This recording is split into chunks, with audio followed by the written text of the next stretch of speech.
সিলেটে পৃথক অভিযান চালিয়ে মাদক ও ভারতীয় পণ্য সহ 4 জনকে আটক করেছে গোয়েন্দা ও হাইওয়ে পুলিশ। সোমবার রাতে সিলেট মহানগরীর দাসপাড়া ও জৈন্তাপুরের সারিঘাট এলাকায় এ অভিযান পরিচালনা করা হয়। আটককৃতদের মঙ্গলবার আদালতের মাধ্যমে কারাগারে প্রেরণ করা হয়েছে।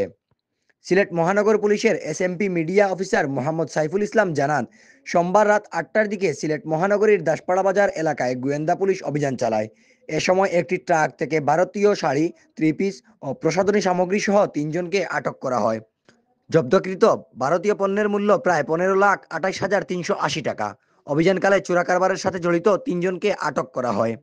আটককৃতরা হলেন সিলেটের জৈন্তাপুর থানার লামাশ্যামপুর গ্রামের লুদাই মিয়ার ছেলে সাইমন আহমদ, পাবনার আমিনপুর থানার টাকিগোড়া গ্রামের মোহাম্মদ আবু তাহেরের ছেলে জাহাঙ্গীর আলম এবং কুমিল্লার মেঘনা থানার বালুচর মুন্সিবাড়ি গ্রামের মৃত আব্দুল মালেক ব্যাপারীর ছেলে মোহাম্মদ গাউস মিয়া।